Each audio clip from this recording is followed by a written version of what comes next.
morning, Untitled Film Podcast. I think I deserve that. You deserve a lot of things. Should we go the through half an hour of technical problems that Callum has just created? Should we go through the behind the scenes? I don't think I can relive it again. So we're recording remotely today. Just from a timing as we point have of view, done in the last few couple episodes. of episodes. Yeah.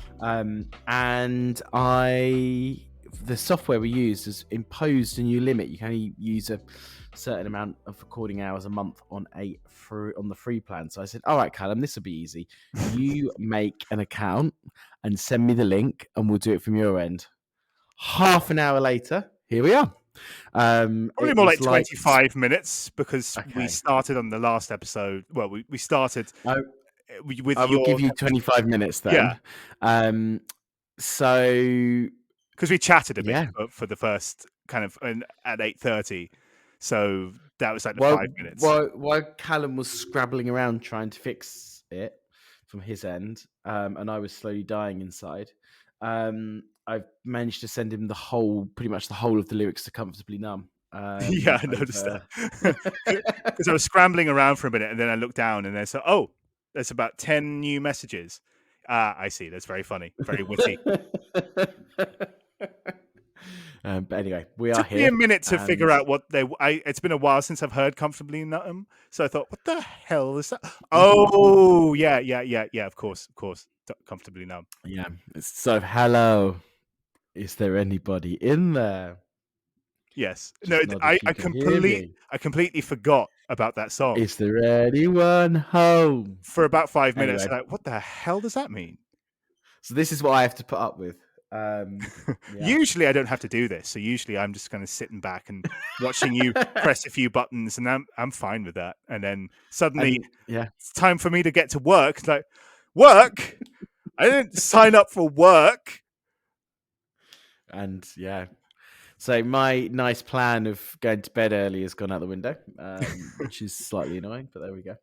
Anywho, the one piece of work that you do in relation to this podcast is the socials. Yes. And Callum, tell us all about them. So the socials, Instagram and Facebook, it's Untitled Film Podcast, one word. Come by, say hello. We've started putting up more fun things like top fives and stuff. We got, I think, 7 comments all saying, promote it on this place. So that was, I think, a record. But we did actually get a little flurry of friends and people, actual comments. So I'm just going to read them out. So last week, one of my news pieces was that Romola Garai was directing a new movie, and one of our friends from another podcast, Queer Horror High, came by just to say that they had directed Romola Garai directed a horror film a few years ago called Amulet, and that they personally liked it, but audiences hated it, apparently, and critics were lukewarm. One critic that wasn't lukewarm was Mark Kermode, who's sort of the authority on British horror. I googled it after I saw the comment and saw Mark Kermode giving it, I think, a 4 or 5 star review in The Guardian. And he was introduced at the BFI player. And I think that's probably from my friend Chris, who I've known from a bunch of movie forums, who is one of the co-hosts from Queer Horror High. So thank you very much, Chris, for the comments. And that is one that I need to check out at some point because I do like a creepy British horror movie. Excellent. Yeah, I haven't seen it too, so I will indeed watch that. And if people want to see these kind of interesting musings that we put on our interactions with fellow podcasts and other people out there, what are the names of what's the accounts names for our socials? Where would they find us? It's Untitled Film Podcast. It's one word. And we're also on YouTube. So that's Facebook, that's Instagram, that's YouTube.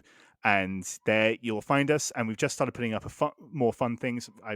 Because it was a Kevin Smith special last week, I asked people to send us top 5 Kevin Smith films. I put up mine, but we had 7 comments saying, promote it on whatever. So we didn't get any actual comments. But, if you see a fun thing like that, pop by, say hello, and tell us something and interact with the fun stuff. For the love of Christ. Please. Fantastic. And I think that brings us nicely on to the news. And once again, it's been a really hard and heavy week of news, and there was lots of things to choose from. So, Callum, Is that what sarcasm? is your first piece of news? It is Um, sarcasm, yeah. Actually, I think this is actually sounds pretty fun. That Ethan Cohen is setting up a film called Drive Away Dolls with Margaret Qualley and Geraldine Viswanathan, who are two sort of up and comers. They've done a lot of interesting work, young actresses.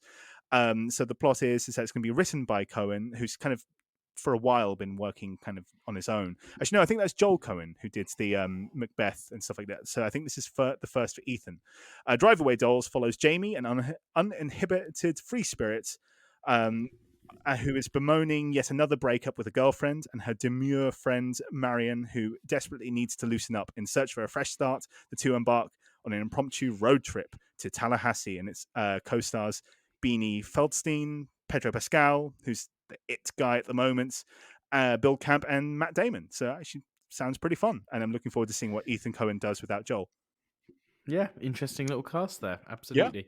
I feel like it's Ethan has. I feel like he's written some things by himself, hasn't he? He Before, but just very not may directed. well have. Wasn't he? Was it him that wrote Men in Black 3? Oh, possibly, but I think there's another.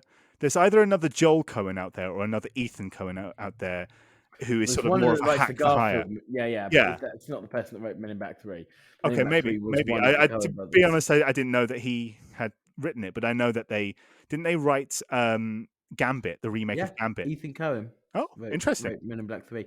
I thought that was the case. Interesting. I That's did why, not know because that. that's obviously the one of the main characters is what's his name? Michael. Josh Brolin. No, Michael Oh, Michael Schuckenberg. Stuhlbarg. Yeah, Yeah. which obviously he's a bit of a Coen Brothers guy, isn't he? Yes, he is. So no, yeah. So Ethan has done some writing before by himself. It's the I think first he time directing. I think he worked with Mike Judge on some things as well in the past. But... And well, maybe. I know that they sort of both have their hands in various projects at any one time. Yeah, exactly. But no, excellent. So that is your first piece of news. Yes, and what's yours? Mine is that, as we've kind of discussed in the past, that James Gunn has taken over the DC universe, if I want to call it that, whatever they call themselves. James Gunn, obviously, now Guardians 2 is coming out very soon as well. He has been discussing the possibility, and that there has been discussions of doing a DC Marvel crossover. Ooh, fancy, schmancy. Now, on one hand, interesting. On the other hand, I just don't see Marvel going for it. I feel like DC would have a lot more to gain out of it than Marvel. A bit like with Sony and Marvel with Spider-Man. And I don't know. I just can't see. I can't see Disney wanting to give up 50% of a Marvel movie when they don't have to. That is true. But it is interesting. It's an interesting thought. I mean, what do you think? Well, my souring on the MCU notwithstanding, I think I'm completely nonplussed, frankly. If anything, I want to see more individual films like the Batman, and even though I have flaws with it, the Joker series, I'd much rather see, because I know that he's doing his Elseworlds as well, like the Batman series. I'm far more interested in that. When I hear the word expanded universe, my eyes turn to just sleep. But it's not an expanded universe. It's a weird crossover. A weird crossover. I don't No, know how I'm it would not. work. I'm not. I don't. No, not that interested. Frankly, I've a complete. And I'm a comic book guy, so I should be. But right now, I'm like, oh, another. Is it not thing. a little bit kryptonite? Hey, Hey. almost trying to mix the two universes. Like they're quite Yeah, different. I think so. Like, DC is a bit dark. I hate that term, really darker, but it is a bit kind of more, darker and obviously happens in a kind of a fake universe with Gotham City and blah blah blah. Whereas the whole thing with Marvel is it happens on Earth and in the real universe. So it'd be quite a hard thing to And it'll overlap. start getting confusing because I'm sure they've shared a bunch of actors. Like J.K. Simmons is both Commissioner Gordon and J. Jonah Jameson. Yeah. So it might But just then get a bit confusing. I suppose with this multiverse stuff, maybe there's a way. But Yeah, I think the problem with the multiverse is it's meant to be different versions of the same universe, not different. yeah. No, that's what I think too. It's a strange one, but it does interest because of obviously James Gunn having close ties with Disney and Marvel, and now going into this DC role. I suppose it does open up a door of some kind. Yeah, just not one I'm particularly interested in going through. Maybe it'll happen, and you'll eat your words. Maybe it'll be the Maybe best there'll be a movie of brilliant, all maybe time. possibly. You know, I'd love to see a comic book movie that really excites me again. I mean, I doubt it highly, but anyway. Yeah. What is Alrighty. your second Second piece of bit of news? news. The Cannes Film Festival has announced its lineup. And amongst the films that are going to be in competition, we spoke about this last week, Wes Anderson's Asteroid City.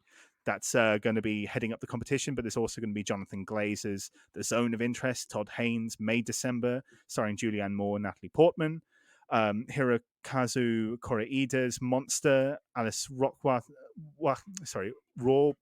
Rawacker's, I'm probably terrible pronunciation, La Camarilla, all competition. And there's also going to be new releases from Jessica Hausner, Catherine Brilliant, Ken Loach, Wim Wenders. So that, there's some bunch of stuff to be excited for.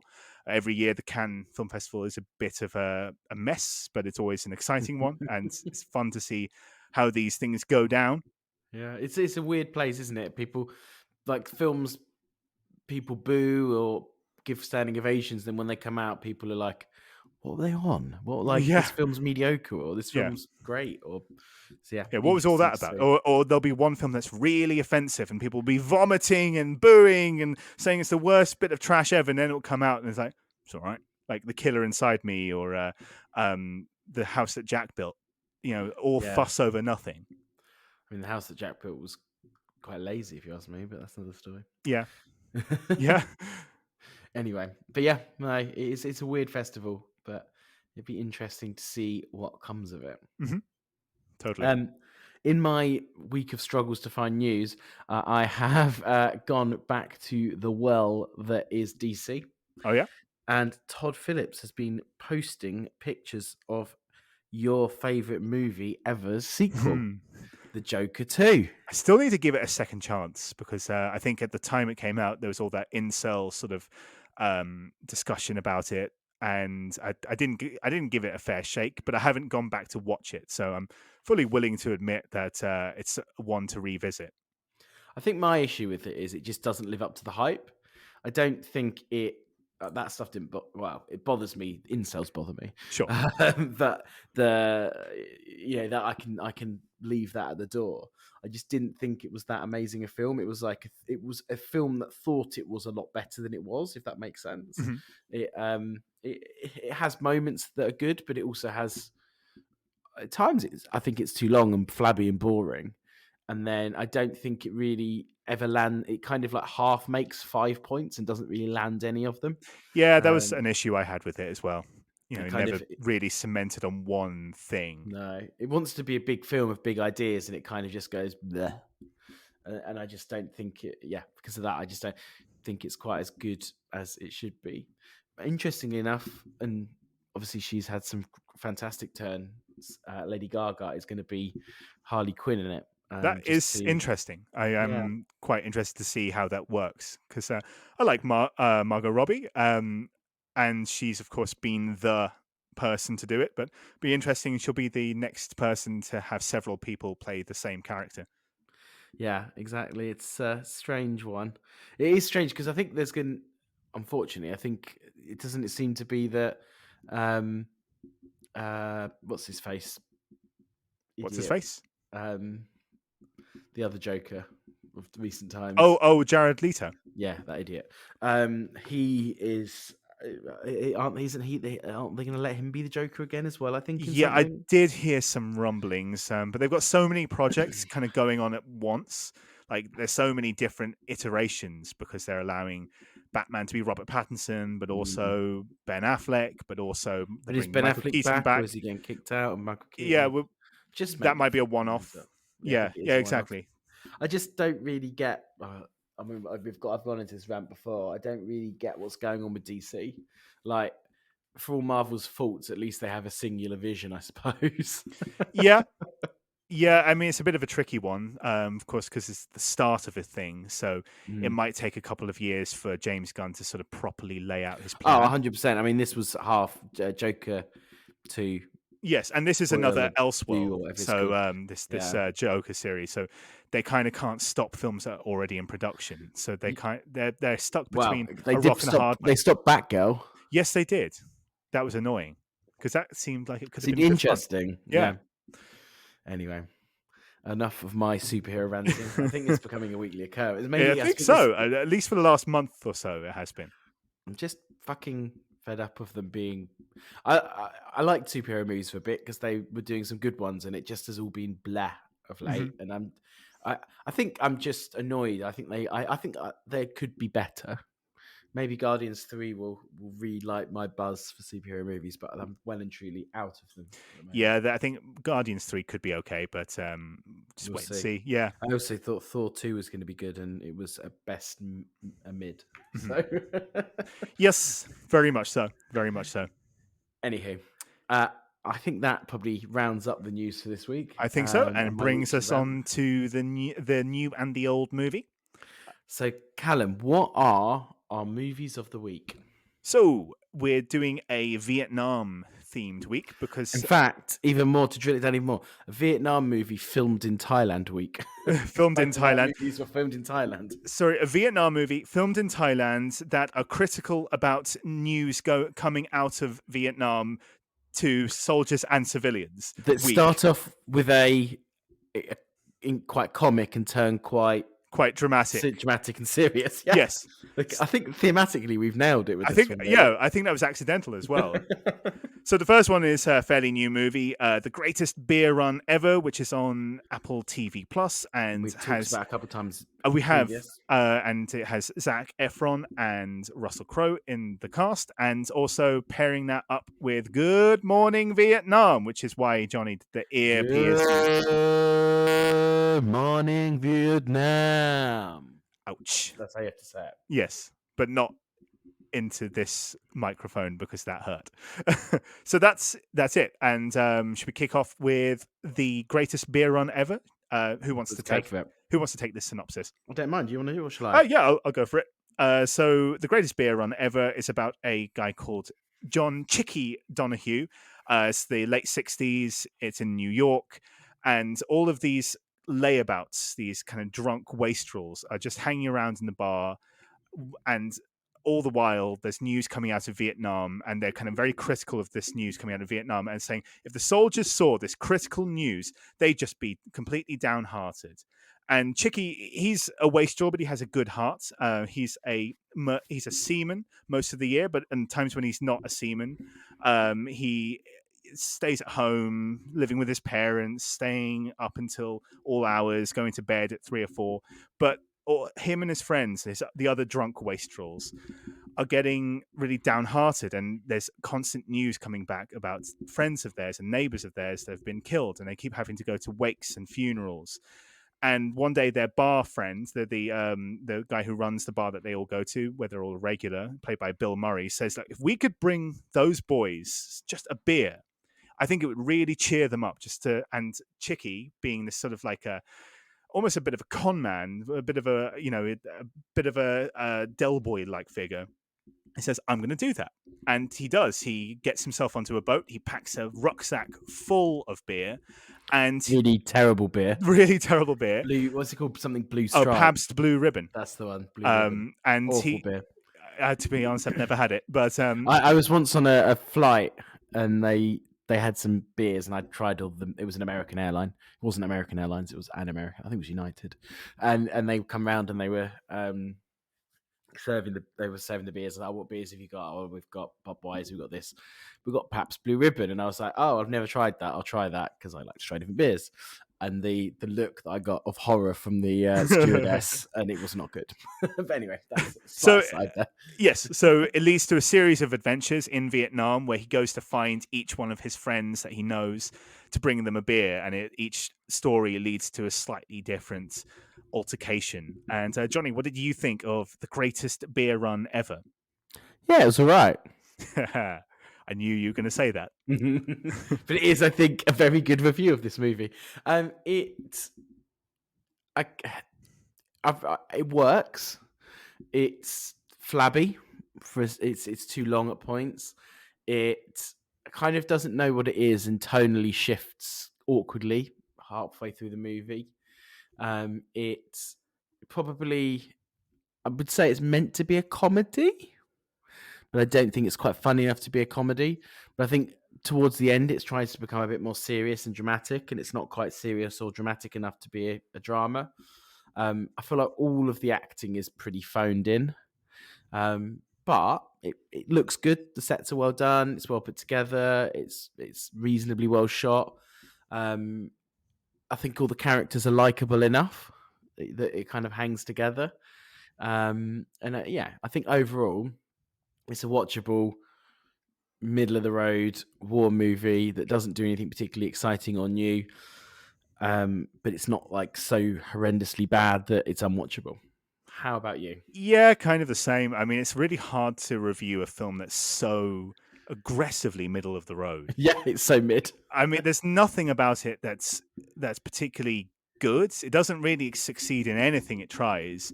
But then again, it doesn't really fumble so much either. It's not doing anything horrendously poor that No, you're not offended by it. You're not exactly. angry at it. You're just sort of nothing it. Yeah.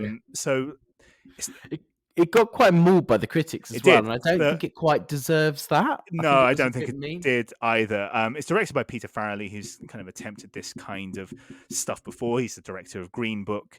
So very middling, mushy, nothing versions of true stories and just bland. It's shot in a way it's very overlit, like a sitcom. It is All very of the lazy. war scenes look very clean. Like you said, it's not funny enough to be a comedy, but also it's not dramatic enough to be a drama. It's not harrowing enough to be a war movie. So it is sort of a nothing froth foam of a movie. I think Zac Efron's trying, and I think he's Hmm. quite a talented guy, but he's not good enough of an actor to sort of elevate No, mushy material. and I think Russell Crowe's having fun, but isn't again anything Yeah. to.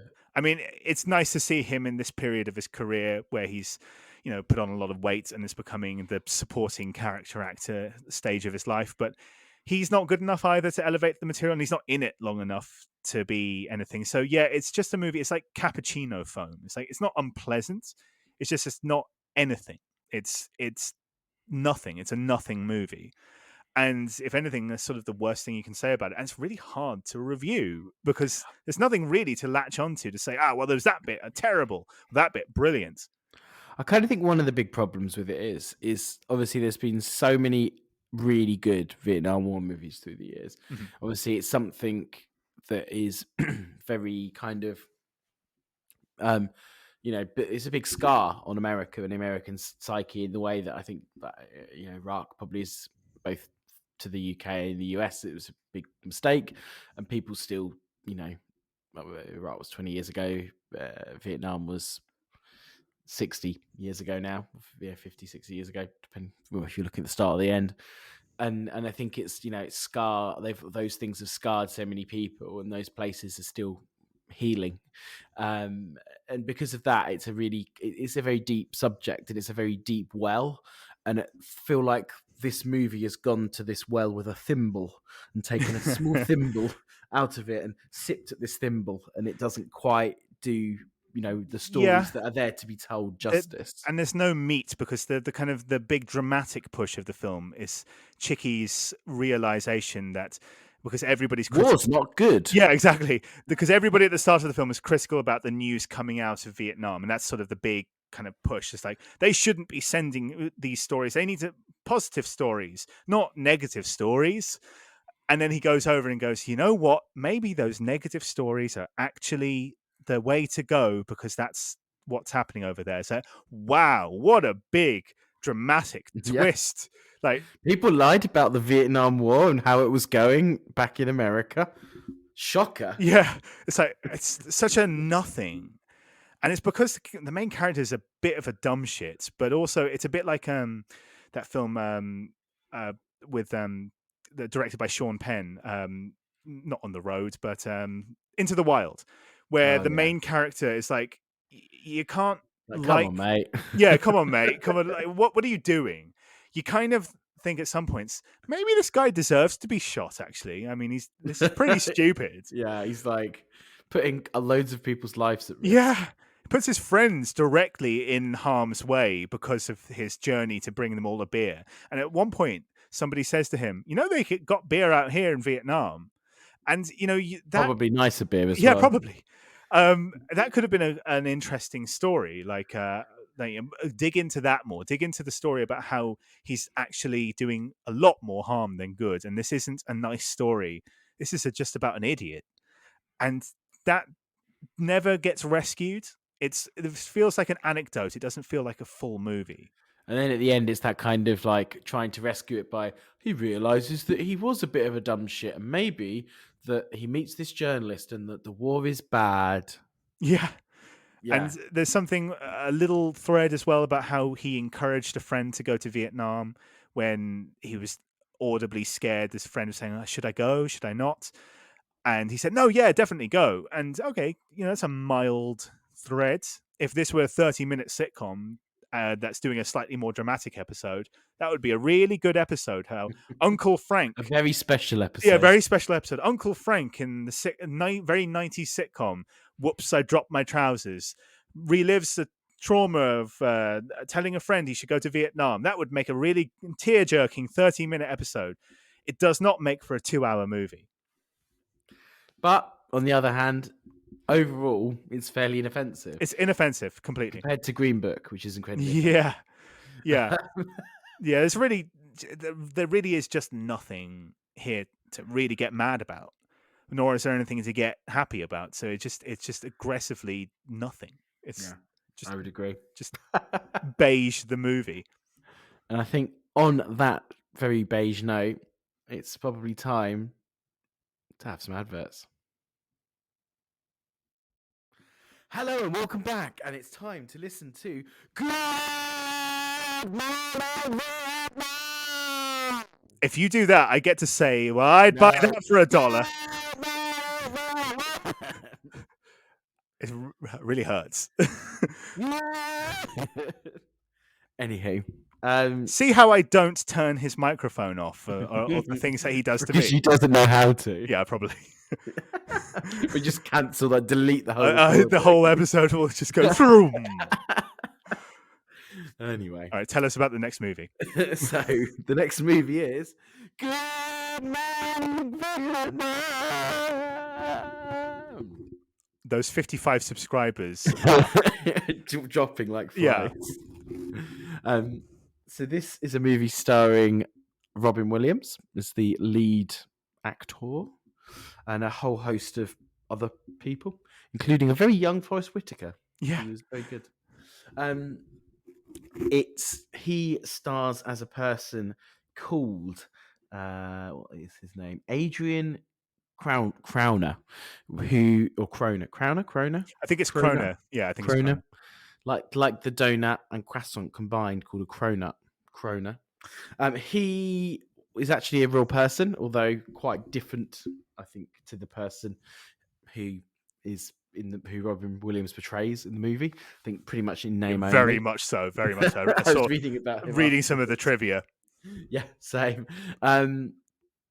He is a radio DJ that travels to Vietnam from Greece. He was stationed in Greece, it sounded like before, after someone quite high. I'm pretty bad with my military ranks, so I'm not going to go into too much detail, but someone high up in the military heard him when he was on a military trip over to Greece and thought he was funny, and he was just what the radio service in Vietnam needed to jimmy up the troops after some pretty bad juju been going on in the Vietnam War for quite a long time, and morale was low.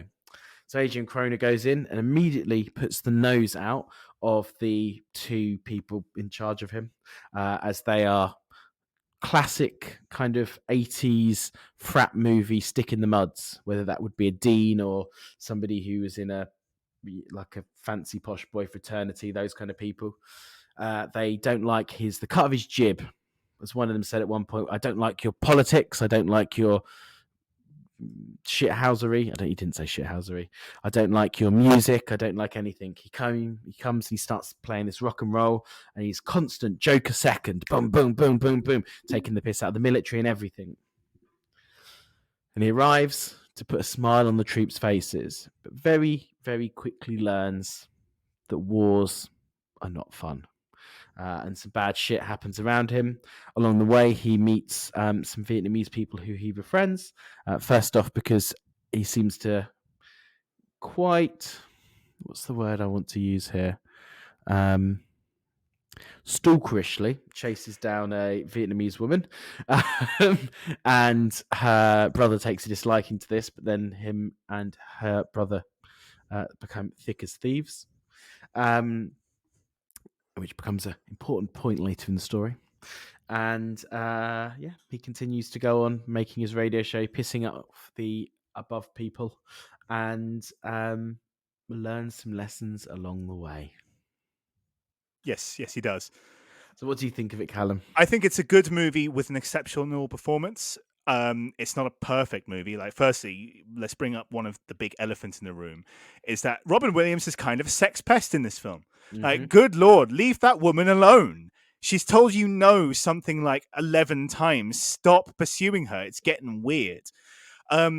So that aside, the film, like you did mention this in your sum up, it's like the crusty old dean. The villains in this movie are very much like 80s frat brother. It is kind of like Animal House yeah, Vietnam. That's kind of, when I was watching, I hadn't seen it probably for like 15 years.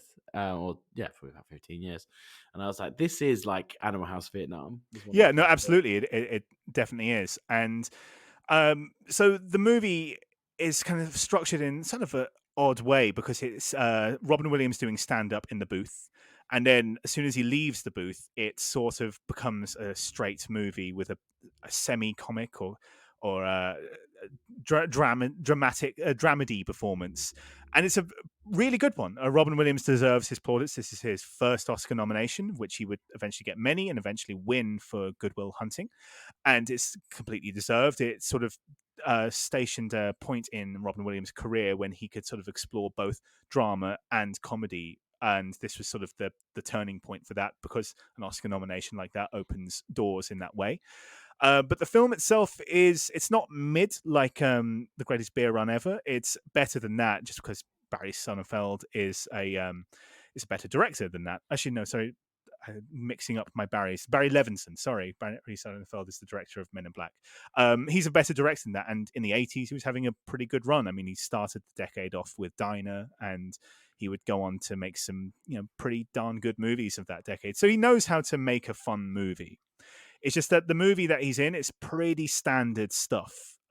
It's like a frat, like you said, frat brothers in Vietnam, Animal House in Vietnam. All the stuff in the booth is improvised by Robin Williams. And of course, when you let him off the leash, he's going to be very funny, because he's a very, very, very funny man. And that stuff is just lightning in a bottle. He was just wonderful at that kind of stuff. So yeah, it's a solid movie with an exceptional performance. Johnny, what did you think? Yeah, I would agree. Kind of going back to the motifs, it amazed me how much of a kind of that era younger person's comedy movie, with you got the whatever they are, I was going to say commandant. I think that's very much not what they are. But the kind of people up in the military being like, "Don't you do that! I can't stand for this." And thinking that they're, getting their kind of comeuppance and thinking they're this, and then all of the kind of people that are on his side around him sniggering at them all the time. And then you kind of almost in all those movies get the person who's above the people that are having a go at him who actually quite like them. Like you get the dean always, it's the vice dean that doesn't like them. And the dean's always like, oh, they're kids, let them have fun. It kind of had that kind of feel to it. But that some of those movies are quite good fun. And this is one of the better ones of that style of movie.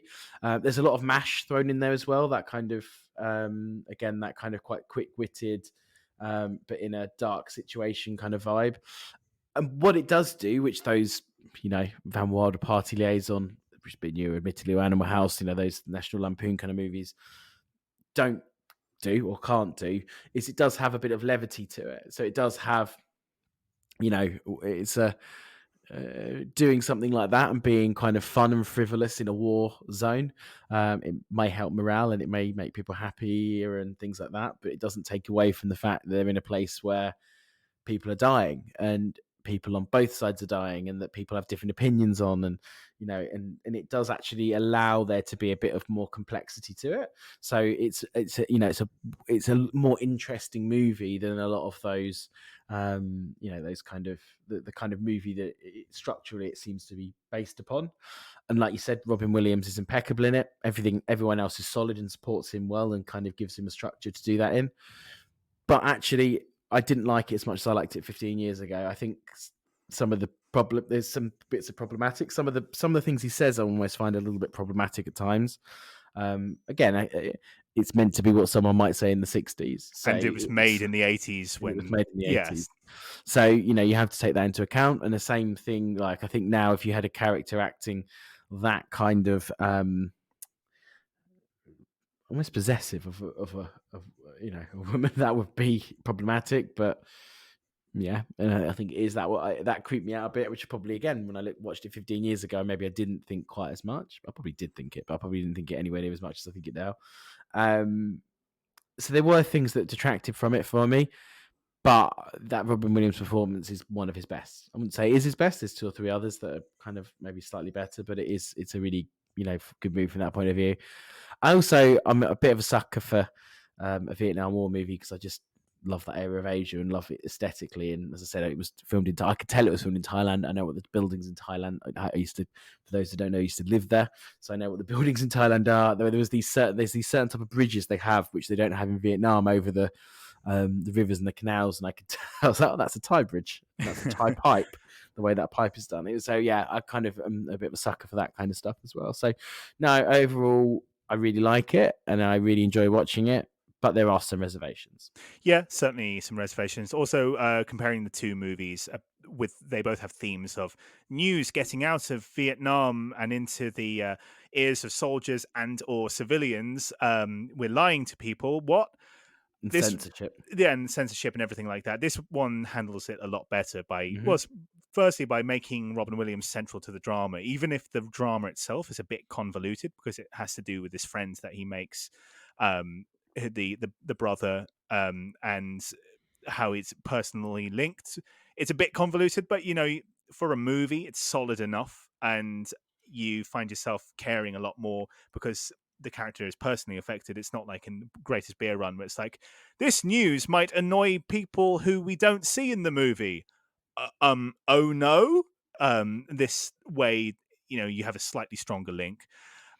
So yeah, in that terms, it at least knows how to make a kind of more compelling movie, as it should be, and a more compelling 3-act structure. So it tells its yarn as well as it needs to. It doesn't, like we said, doesn't do it exceptionally, but it does it solidly. You have a very compelling leading man delivering it. So you could do a lot worse, frankly. And yeah, I agree. It's not his best performance. Of his Oscar nominations, it's probably his weakest because it's the most just Robin Williams being Robin Williams. Like, it's not really him kind of being a fully developing into a character like in Good Will Hunting. And even though I find it a bit irksome, Dead Poet Society is a bit more subtle, but it's still nice to see him also do his like thing. 1 hour photos, very different, like pushing the boat out, which I know is World's Greatest Dad or something like that. A few of his other nastier performances that the Academy wouldn't touch, they're a lot better. But still, it's nice to see Robin Williams do his thing, especially if you miss him, which I think people our age all do because we grew up on videos like Jumanji and Aladdin and the more kiddie stuff. So just seeing him do his thing is just nice to watch him do his thing. Yeah, absolutely. No, I do. I have got a soft spot for this movie, and it was one of the reasons I wanted to do this for this episode because I hadn't watched it for a long time, and I did have a soft spot for it, and I came out fairly undisappointed, but with as I say, a couple of reservations. Yeah, same, very much the same. I think that probably wraps up our review of that. I think so. Yes, Callum, The Greatest Beer Run. What are your wrap up and score? Well, it's just such a. I kind of forgot a lot about it. I had to sort of remind myself. I reread the wiki page and the IMDb page and some of the trivia, and just to remind myself of what actually happened in the film, because it just washed over me and then it went away. Yeah, very middling, but nothing inoffensive. I would say watch it. You might have an okay time, but frankly, I don't know if you will. It's so nothing. I'd say 4 out of 10, which doesn't necessarily mean bad.